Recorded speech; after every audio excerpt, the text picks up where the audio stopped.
DPR menilai penyelenggaraan ibadah haji oleh pemerintah tahun ini berjalan carut-marut. Banyak sekali kebijakan yang merugikan jamaah ibadah haji reguler. Dan bahkan juga disebut adanya dugaan pelanggaran terhadap undang-undang penyelenggaraan ibadah haji. Betulkah demikian? Dan sebenarnya apa yang mendasari pansus ini dibentuk? Kalau tadi kita sudah sempat dengarkan juga bahwa Menteri Agama mengatakan hingga saat ini juga operasional haji masih terus berjalan sehingga masih belum melakukan evaluasi. Maka dalam perbincangan ini juga sebenarnya kami mengundang perwakilan dari pihak Kementerian Agama untuk bisa memberikan keterangan bagaimana duduk permasalahan yang terjadi. Tapi karena masalah itu sehingga tidak ada wakil dari Kementerian Agama yang berkenan untuk memberikan pandangannya atau juga komentarnya. Tapi saya juga akan perkenalkan para narasumber yang akan menyoroti mengenai hal ini. Sudah hadir di samping saya Ketua Komnas Haji dan Umroh yaitu Bapak Mustholy Syiraj. Assalamualaikum warahmatullahi wabarakatuh. Selamat malam Pak Mustholy Syiraj. Baik, banyak juga yang mengaitkan dibuatnya pansus angket penyelenggaraan haji ini berkaitan dengan muatan politik. Nah, mengenai hal ini nanti Mas Khairul Umam akan memberikan pandangannya. Assalamualaikum warahmatullahi wabarakatuh.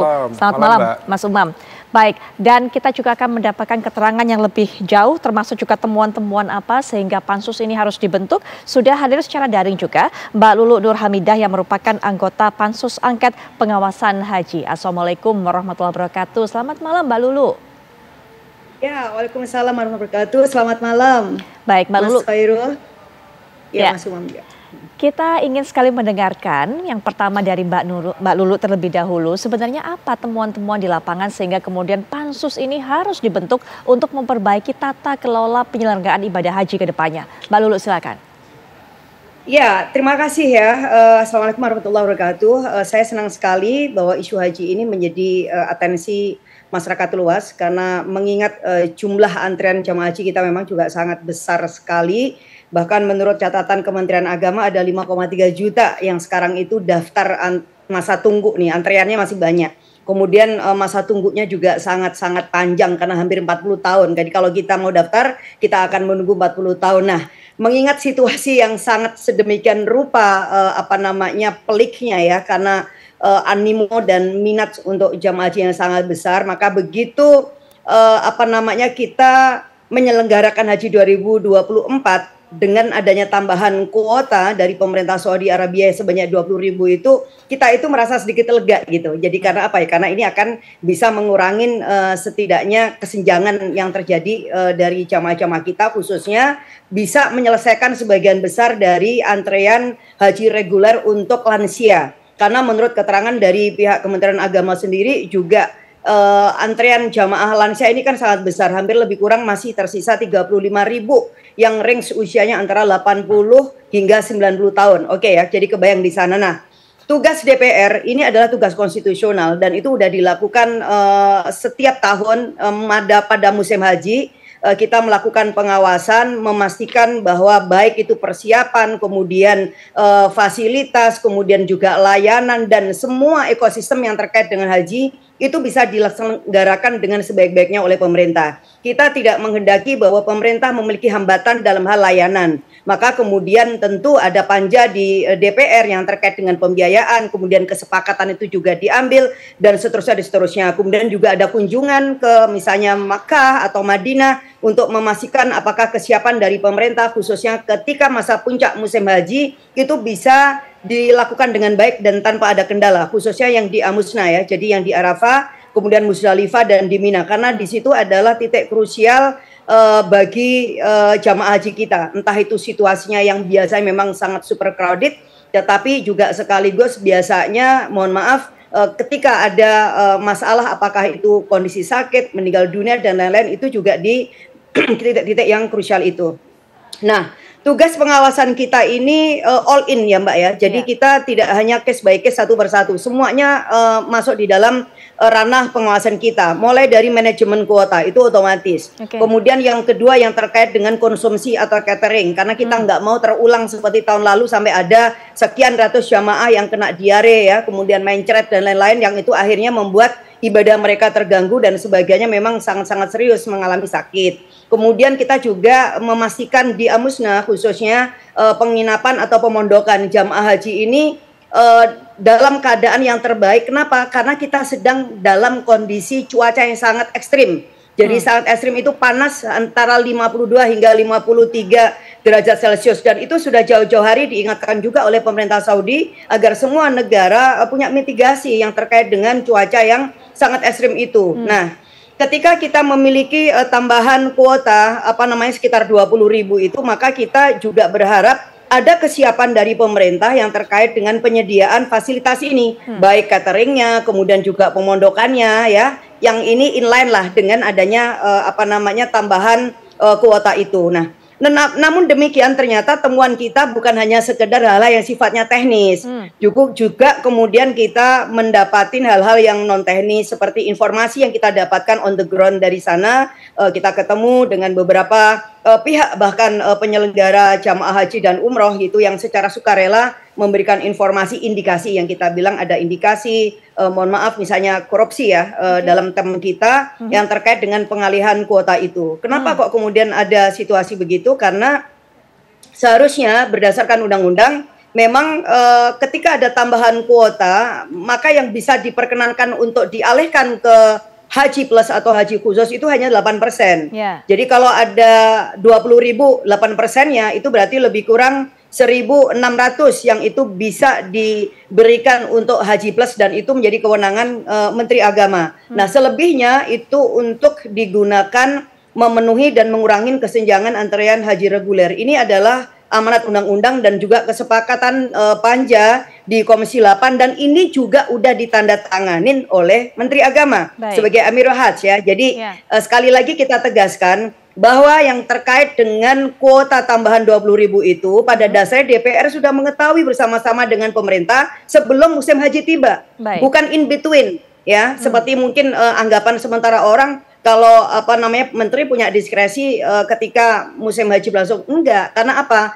Di bulan Oktober dan November itu sama-sama udah dibahas di Panja di Komisi 8 DPR, dan kemudian udah ada tanda tangan bersama kesepakatan di mana pemerintah diberikan kewenangan untuk mengalokasikan 8% dari kuota tambahan 20.000 itu. Jadi hanya maksimal 1.600 untuk haji khusus atau haji plus. Nah, tapi kemudian kita mendapatkan laporan ternyata ketentuan yang diatur oleh undang-undang ini diabaikan oleh pemerintah. Apa? Karena 50% dari kuota tambahan itu dialihkan untuk haji plus. Jadi bukan lagi 8%, tetapi 50%. Justru 50%. Tidak berhenti hanya sampai di situ, kita mendapatkan informasi ternyata ada indikasi-indikasi yang memang kurang sedap, yang ini harus kemudian didalamin lebih lanjut oleh teman-teman di hak angket haji ini. Baik, Mbak Lulu, mungkin kita bahas per poin. Nanti yang indikasi-indikasi lainnya kita akan bahas berikutnya. Tapi sampai di masalah kuota haji tadi, yang sudah kesepakatan 8%, tapi ternyata dimanfaatkan, diberikan 50% kepada mereka yang akan melakukan ibadah haji khusus. Kita sampai poin situ terlebih dahulu, Mbak Lulu. Kita akan minta pandangan dari Pak Mustoleh. Bagaimana kemudian yang seharusnya 8% sudah ada undang-undangnya, tapi kemudian dialihkannya ada sebesar sampai 50% dari 20.000 kuota tambahan 10.000, Pak Mustoleh, yang dialihkan. Iya. Saya berbeda pandangan dengan Mbak Lulu tadi ya, yang disampaikan begitu ya. Saya bolak-balik mencoba memahami apa yang disampaikan oleh teman-teman tim WAS yang berujung pada pansus. Misalnya kita lihat Undang-Undang Nomor 8 Tahun 2019. Kuota haji itu ada di bab haji reguler dan haji khusus. Di haji reguler diatur di pasal 8 dan pasal 9 Undang-Undang Nomor 8 Tahun 2019 tentang penyelenggaraan ibadah haji dan umroh. Di sana disebutkan bahwa ada aturan, memang rumusan daripada pembagian kuota itu ada dua part. Yang pertama itu adalah untuk kuota pokok yang 221.000 itu memang berlaku rumusan 92%, 8%. 92% itu untuk haji reguler, 8% itu untuk haji khusus. Nah, tetapi ini apabila dilakukan berlaku untuk haji kuota haji yang 221.000. Tetapi andai kata kemudian ada tambahan seperti halnya tambahan tahun ini adalah 20.000, maka kemudian kuota tambahan ini tidak berlaku rumus yang tadi, Mbak. Bebas. Artinya menjadi kewenangan menteri. Bisa dilihat di pasal 8 dan 9 Undang-Undang 8. Nah, baru kemudian lompat di pasal 64 memang untuk aturan haji khusus kuotanya memang 8%. Nah, ini kan ada kontradiksi sebetulnya, kontradiksi norma peraturan perundang-undangan. Tapi saya mau lompat ke belakang. Kalau seandainya kemudian Kementerian Agama melanggar undang-undang, saya kira tidak juga. Tahun 2022 kita itu mendapatkan tambahan kuota 10.000, ya kan, dari pemerintah Arab Saudi. Tetapi ini tidak digunakan. Tidak digunakan dengan alasan karena pemberiannya mendesak dan kemudian bertaruh dengan keselamatan jamaah karena waktu itu COVID, gitu ya. Masih ada COVID ya. Nah, apakah ini juga dianggap melanggar juga? Terlebih tidak dipakai sama sekali begitu ya. Nah, oleh karena itu saya kira saya lebih melihat sebetulnya pada risalah rapat tanggal 27 November rapat kerja di DPR. Tapi bobotnya tentu berbeda, ada pelanggaran undang-undang atau pelanggaran kesepakatan rapat. Ini kan dua hal yang jauh seperti bumi dan langit, sehingga entry point ketika terkait dengan persoalan kuota sesungguhnya saya kira kurang tepat kalau kemudian ini dibawa ke level pansus. Oke, baik. Kita sampai pada poin tersebut terlebih dahulu. Nanti silakan diberikan tanggapan, Mbak Lulu. Jadi kalau masalah kuota ternyata yang peraturan 8% memang untuk ibadah khusus itu hanyalah pada untuk kuota yang memang 221.000. Itu berdasarkan penjelasan dari Pak Mustholy Siraj. Sementara yang untuk 20.000 ekstra tadi betul-betul kewenangan dari Menteri Agama. Nanti silakan Mbak Lulu bisa berikan tanggapan, termasuk juga Mas Umam, apakah kemudian pembentukan pansus ini betul-betul berbau politis. Tapi nanti setelah jeda kami sudah kembali saat lagi. Kita kembali lanjutkan perbincangan. Mbak Lulu, silakan diberikan tanggapan tadi apa yang disampaikan oleh Pak Mustholy Siraj sebelum jeda, bahwa masalah kuota ini sebenarnya tidak perlu dibawa ke pansus dan kewenangan hak dari untuk menggunakan kepada siapa jatah ekstra 20.000 tadi ini merupakan kewenangan mutlak sepenuhnya dari Menteri Agama. Silakan Mbak Lulu. Ya, terima kasih tanggapannya Mas ya. Kalau soal itu memang kita bisa berdebat ya, dan DPR tentu sangat terbuka dan silahkan juga masyarakat yang lain membuat penilaian. Akan tetapi bahwa kita tentu bekerja itu berdasarkan satu landasan. Yang pertama tentu landasan konstitusional dan yang kedua adalah kita cek undang-undang. Karena memang yang terkait dengan hak angket ini adalah untuk memeriksa apakah memang ada sebuah undang-undang yang kemudian dilanggar atau kebijakan yang kemudian juga diambil dan kemudian memiliki dampak yang sangat luas bagi masyarakat. Nah, ini dua hal ini memang kita kemudian ketemu ya. Jadi yang pertama ada tentang undang-undang haji tentu saja, dan yang kedua ada satu kebijakan yaitu yang terkait dengan pengalihan kuota yang ini membawa dampak yang sangat serius. Karena apa ya? Karena harus kita maklum ya, ini adalah perjuangan diplomasi yang sangat tidak sederhana. Mengupayakan tambahan kuota ini adalah kerja panjang bagi pemerintah loh. Setiap tahun, dan itu memang tidak mudah. Nah, ketika ada satu momentum Presiden Jokowi ketemu dengan Pangeran MBS ya, dan kemudian di bulan Oktober itu diberikan tambahan kuota itu adalah sepengetahuan dengan DPR. Artinya itu bukan sesuatu yang terjadi pada saat musim haji itu sedang berlangsung, yang kemudian tidak ada lagi momentum untuk melakukan konsultasi atau apapun dengan DPR, dan belum lagi kemudian diputuskan semacam keputusan kepres yang terkait dengan pembiayaan penyelenggaraan haji. Jadi itu jauh sebelum itu. Nah, kita mau flashback sejenak. Keputusan rapat panja di DPR bersama dengan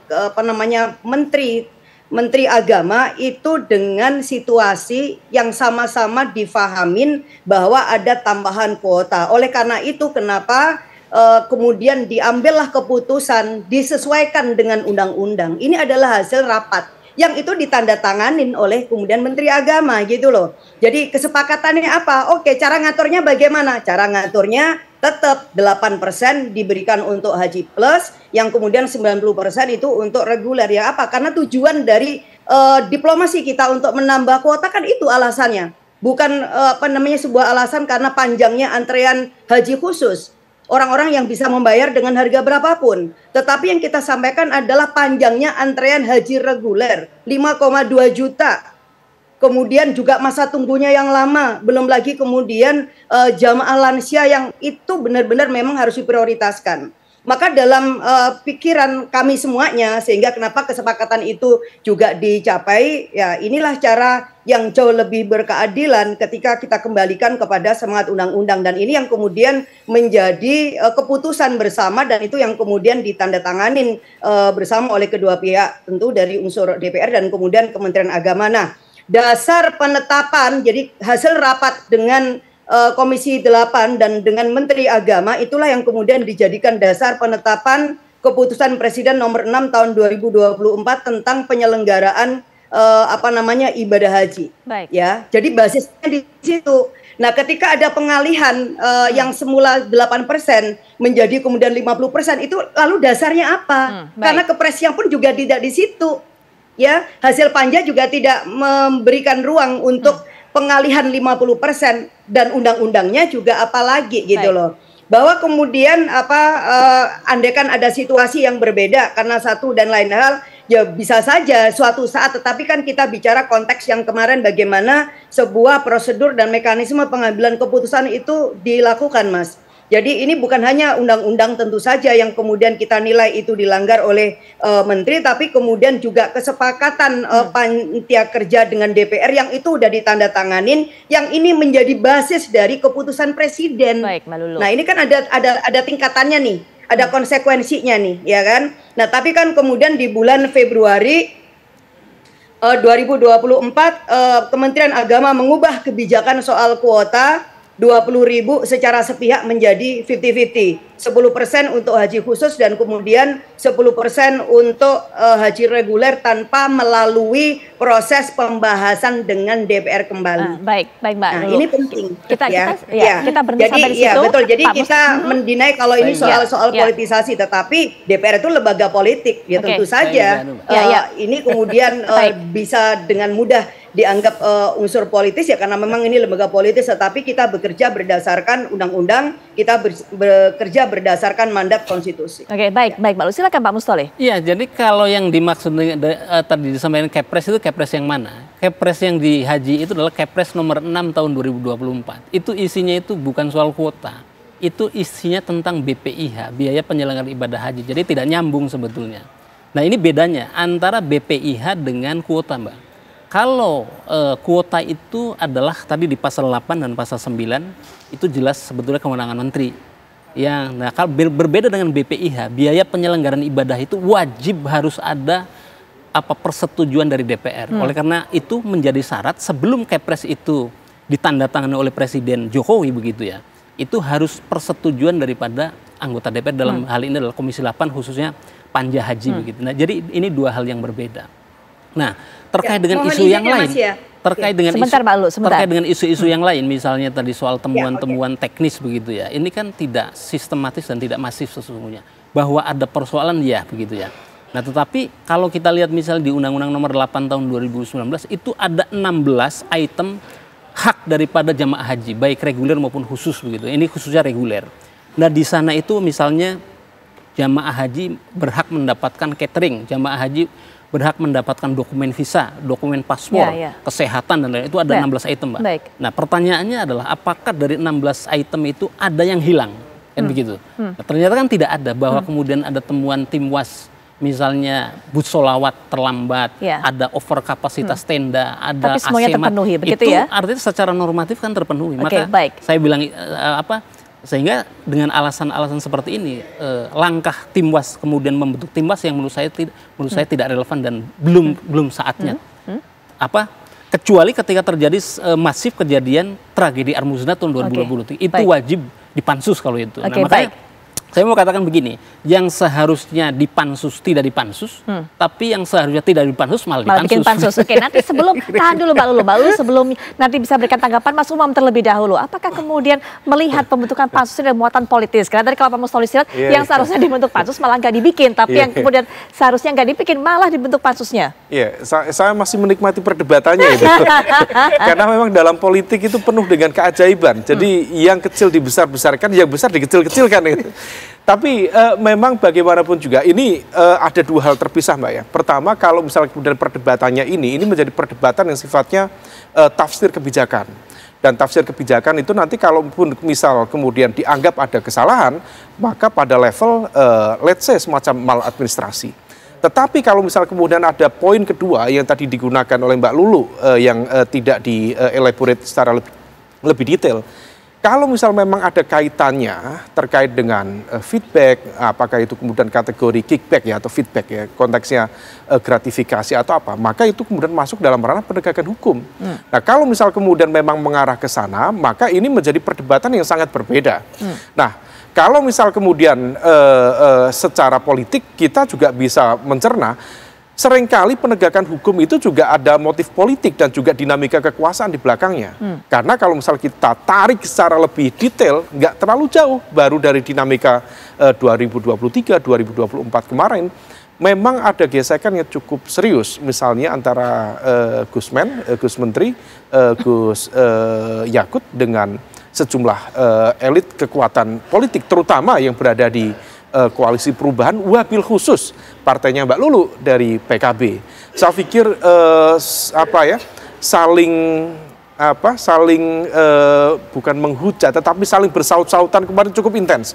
Mulai dari Menteri Agama Pedakilan, kemudian ada sebutan menggunakan amin itu bid'ah, kemudian ada yang menggunakan istilah-istilah yang lain, Gus Menteri disebut buzzer, kemudian yang ini ya itu semua adalah menunjukkan ada dinamika situasi yang kemudian menegaskan bahwa ada problem komunikasi yang memang tidak baik-baik saja antara Gus Menteri, Gus Yakut dengan Caimin. Dan tentu garis ini juga kalau misal diperluas antara PKB dengan PBNU sekarang. Nah, maka kemudian kalau misal kita detailkan lagi, barangkali tentu ada argumen-argumen politik baik secara personal termasuk secara kelembagaan yang kemudian menjadi motif dari gerakan politik ini.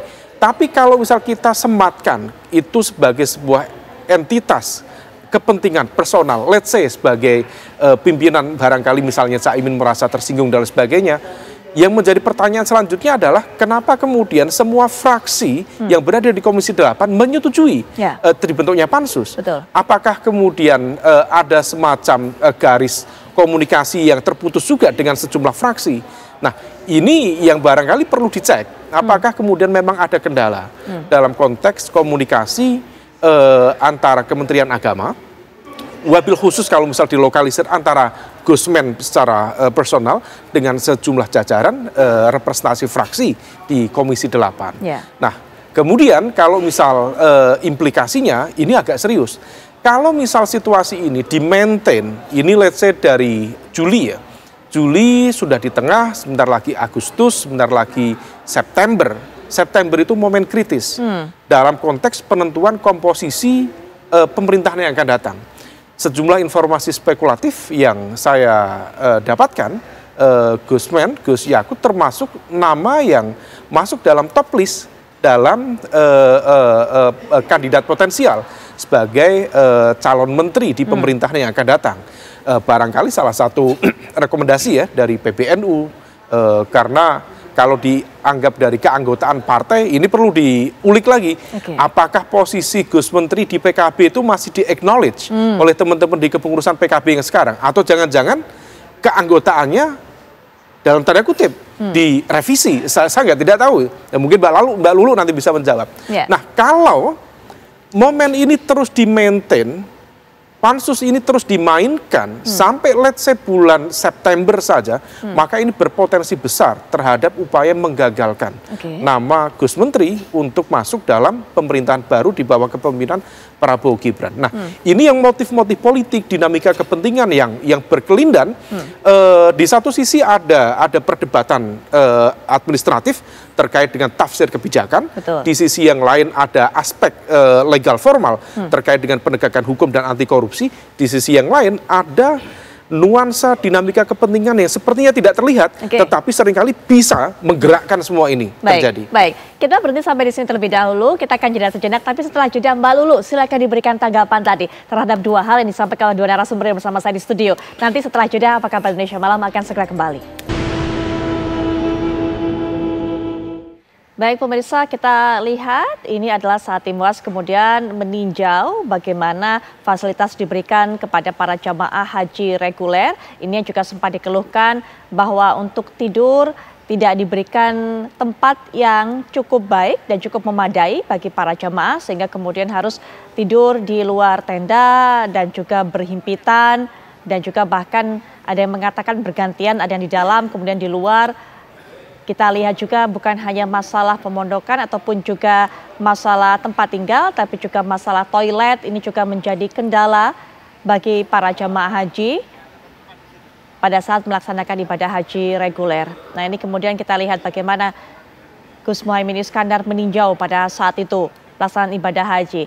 Langsung saja Mbak Lulu mungkin juga bisa langsung diberikan tanggapan terhadap apa yang disampaikan oleh dua narasumber kami di studio tadi sebelum jeda. Pak Mustholy mengatakan bahwa penggunaan ekstra kuota murni kewenangan dari Menteri Agama tanpa perlu meminta persetujuan DPR. Sehingga kemudian membentuk pansus dirasa dibesar-besarkan. Kemudian juga tadi Mas Umam mengatakan apakah membuat isu ini terus-menerus merupakan salah satu cara untuk bisa menjegal langkah Gus Yakut untuk bisa masuk ke kabinet berikutnya. Silakan Mbak Lulu. Ya, terima kasih. Ya, nggak bisa lah kalau kemudian asumsinya Menteri memiliki kewenangan sepenuhnya untuk mengatur soal kuota ini. Ya, namanya pembiayaan juga butuh persetujuan. Nah, saya mau sampaikan bahwa pembiayaan yang kemudian melahirkan Kepres nomor 6 tahun 2024 itu berdasarkan asumsi jumlah haji sesuai dengan Undang-Undang nomor 8. Begitu, Pak. Jadi bukan dengan asumsi yang 10.000-nya dialihkan untuk haji plus. Ya, jadi ini penting untuk kemudian diketahui oleh kita bersama. Kepres itu keluarlah kemudian yang terkait dengan pembiayaan haji, tetapi berdasarkan hasil putusan rapat kerja antara Menteri Agama dengan Komisi 8 DPR RI. Dengan jumlah jamaah haji sesuai dengan undang-undang. Jadi bukan di tengah jalan ada 10.000 untuk haji dan Kepres ini kemudian ditarik mundur sana, enggak. Jadi Kepres kan udah duluan, baru kemudian Pak Menterinya mengambil kebijakan secara sepihak. Nah, saya kira ini tetap penting untuk kemudian dipertanggungjawabkan karena kita ini punya amanat ya yang harus kita jaga bersama-sama. Dan yang kedua tentu karena ini menyangkut rasa keadilan. Bayangin kita ini udah nggak karu-karuan terkait dengan mengelola jumlah jamaah kita yang antreannya begitu panjang. Apalagi sekali lagi tema haji kita ini itu juga ramah lansia. Ketika kita punya tambahan kuota itu, benar-benar kita ini punya niat baik agar ini bisa mengurangi kesenjangan khususnya bagi jamaah haji lansia. Tetapi kenapa kemudian ini tidak dipakai? Kenapa kemudian ini tidak dipakai untuk mengurangi itu? 80 hingga 90 tahun itu jumlahnya masih 35.000. Kalau kemudian 92% katakanlah seperti itu, dipakailah separuhnya atau bahkan semuanya aja lah digunakan untuk memenuhi menuntaskan jamaah lansia kita, saya kira kita akan happy. Itu ada orang tua kita, mungkin itu kiai kita atau guru-guru kita, itu orang-orang biasa lah yang memang mereka ngantri dengan sangat sabar ya untuk bisa mendapatkan kesempatan menjadi tamu Allah. Tetapi kemudian ini ada sepihak di perjalanan di bulan Februari tiba-tiba dialihkan. Nah, saya kira momentum pansus adalah momentum di mana memang semua harus dibuka seterang-terangnya. Dan nuwun sewu ya, kalau saya bicara tentang konteks politik, betul ya Mas ya, ini adalah sebuah usulan yang paling mulus yang pernah terjadi di DPR. Ini adalah sebuah proses yang paling cepat diambil keputusan. Itu artinya apa? Bahwa semua fraksi itu memiliki pandangan yang sama, tidak ada yang berbeda. Pertama, ada indikasi jelas pelanggaran undang-undang. Yang kedua, kemudian menyalahi kesepakatan pada saat rapat kerja yang itu ada tanda tangannya Pak Menteri. Yang berikutnya itu juga menyalahin atau bertentangan dengan Kepres nomor 6 tahun 2024 yang terkait dengan pembiayaan haji yang asumsinya adalah sejumlah jamaah haji yang tidak bertentangan dengan undang-undang. Nah, yang berikutnya tentu bukan hanya tentang manajemen atau tentang pengelolaan kuota, Pak. Jadi jangan keliru. Hak angket ini tidak hanya pada satu kasus. Jadi the whole ekosistem yang terkait dengan penyelenggaraan haji 2024 tentu ini yang akan menjadi materi dan substansi hak angket. Termasuk tadi sudah disampaikan ya, ada video-video tentang yang kaitannya dengan toilet, kemudian juga manajemen di Amusna yang memang luar biasa kreditnya. Soal kredit itu memang dari tahun ke tahun, tetapi ada situasi yang extraordinary. Ada kondisi cuaca yang melampaui batas 52 hingga 53 derajat Celcius. Dan itu udah diingatkan oleh pemerintah Arab Saudi, ya kan? Dan itu sama-sama kita juga ingatkan. Nah, ketika ada tambahan kuota 20.000, katakanlah seperti itu, logikanya maka kemudian mitigasi itu juga udah dilakukan sama pemerintah. Ketika kita rapat bareng dengan pihak pemerintah Kementerian Agama di Saudi Arabia ya, di Arab, itu saya juga sempat tanyakan mitigasinya gimana nih pada saat di Amusna nanti, di Arafah dan Musdalifah dan di Mina. Udah kita hitung belum kekreditan situasinya, lansianya, kemudian toiletnya bagaimana, kemudian equipment penolongan pertama seperti apa dan seterusnya. Tapi ternyata itu yang kemudian masih terjadi ya situasinya. Jadi banyak jamaah yang ternyata tidur di lorong. Bu, itu panas sekali loh, Mbak. Itu panas sekali. Iya, itu orang bisa kena heat stroke.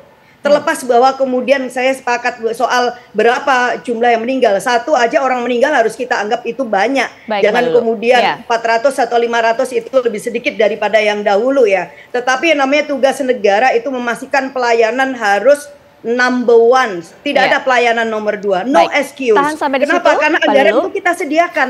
Berapa yang dibutuhkan oleh negara atau pemerintah yang diajukan oleh kita itu setujuin gitu loh. Baik, Mbak Lulu. Dan kita tahan sampai di situ, Mbak Lulu. Ya, kita berikan kesempatan Pak Mustoli juga untuk bisa memberikan tanggapan karena memang waktunya juga sangat terbatas. Silakan mungkin juga singkat, Pak Mustoli. Saya kira ada yang perlu diluruskan pemahaman tadi ya, bahwa justru di Kementerian Agama era sekarang ini justru melaksanakan Undang-Undang 8 2019 Mbak, terkait dengan pengutamaan atau mendahulukan lansia.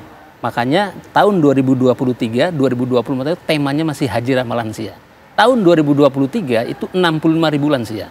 Tahun sekarang kurang lebih 45.000 begitu. Dulu tidak pernah ada yang seperti ini. Yang kedua, kalau kemudian menggunakan tolok ukur yang menggunakan objektif kita ya, misalnya di luar urusan-urusan pansus, Badan Pusat Statistik di 2 tahun belakangan ini memberikan kepuasan jamaah yang nilainya tinggi sampai dengan 96. Nah, kita akan tunggu nih, apakah temuan pansus inline dengan apa yang dilakukan oleh temuan-temuan yang disampaikan oleh tim WAS gitu ya. Nah, berikutnya mengenai perlu juga diluruskan soal kuota. Kuota itu aturannya itu yang mengatur itu adalah pemerintah negara tujuan, dalam hal ini adalah Arab Saudi. Arab Saudi merujuk pada pertemuan negara Oki tahun 79 di mana 1:1000. Satu orang yang berangkat haji itu mewakili 1000 penduduk muslim di satu negara. Nah, ini tidak bisa dirubah hanya kemudian karena ada lobbynya Pak Jokowi. Kita mendapatkan tambahan dulu 10.000, kemudian sekarang itu 20.000. Nah, hal-hal seperti ini yang kemudian perlu kita lihat secara komprehensif. Dan satu yang perlu saya tanyakan juga kepada pihak tim WAS begitu ya. Sangat keliru kalau kemudian pengawasan penyelenggaraan ibadah haji itu hanya dilakukan di Armuzna. Itu salah besar karena proses penyelenggaraan ibadah haji itu kan dari perencanaan, penganggaran sampai dengan eksekusi. Armuzna itu hanya puncaknya saja. Satu yang berikutnya adalah keterbatasan tim WAS. Saya tidak menemukan misalnya tim WAS yang berujung pada pansus ini kemudian punya basis data yang kuat terkait dengan berapa jamaah yang overkapasitas di tenda, berapa jamaah yang kemudian atau jamaah mana di maktab nomor berapa, kloter mana kemudian mereka ini tidak mendapatkan pelayan. Satu lagi yang kemudian saya sebetulnya tadi menunggu topik satu ini yang kemudian saya tunggu dari Mbak Lulu. Kenapa kemudian tim WAS atau pansus tidak pernah berteriak atau mengadvokasi Kementerian Agama ketika ada delay 48 jam yang dilakukan oleh Garuda? Ada misalnya insiden di Solo terlambat, Makassar terlambat, dan terakhir yang kemarin salah satu korbannya itu adalah timnas kita gitu ya, dari Kuala Namu sampai delay 48 jam.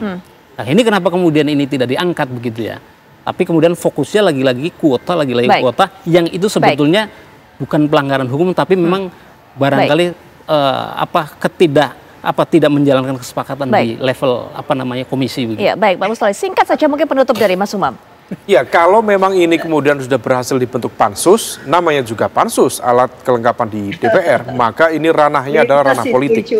Maka kalau misalnya kemudian sudah ranah politik, maka benturannya bukan benturan dalam konteks perdebatan kebijakan murni, tetapi akan ada elemen kekuatan kepentingan yang kemudian akan berkontestasi di sana. Nah, mana yang kemudian akan menjadi sasaran tembak per hari ini tampaknya dari sekian banyak kekuatan yang ada di Komisi 8 tampaknya sedang betul membidik Gus Menteri, Gus Yakut. Maka kita masih menunggu dinamikanya. Apakah kemudian targetnya adalah menggagalkan Gus Yakut dalam konteks menjadi bagian dari calon menteri di pemerintahan yang baru akan datang nanti, ataukah justru akan berlanjut secara lebih serius ketika kemudian ada dugaan misalnya terkait dengan konteks penegakan hukum dan juga anti korupsi. Nah, ini yang kemudian dua hal yang tampaknya akan dimainkan. Dan kalau misalnya sudah masuk di ranah pansus, kita ingat terkait dengan konteks pemilu saja, semua kekuatan, terutama yang ada di kekuatan politik sendiri, mencoba mempertahankan supaya ini tidak masuk di ranah DPR, tetapi hanya berhenti pada level konteks waktu itu di Mahkamah Konstitusi misalnya. Nah, maka kemudian kalau misalnya ini jadi dibentuk, semua kekuatan berada di sana, semua kemungkinan politik bisa terjadi. Baik. Dan kalau misalnya kemudian kontestasi kepentingan itu terjadi, bisa saja memakan korban di sana. Oke, kita akan terus tunggu. Mbak Lulu, mohon maaf, memang ini masih begitu panas pembahasannya, tapi rasanya waktu juga yang membatasi kita. Mbak Lulu, terima kasih sudah memberikan pandangannya, suaranya. Ya, Makasih kita Pak Mustoli, akan Mas bekerja, Umam. jadi mohon doa Ya. saja. Jadi Baik. tenang Mas, tunggu tanggal mainnya, siapa tahu nanti diundang ya. Oke, tunggu tanggal mainnya, itu yang nanti kita dengarkan dari Mbak Lulu. Baik.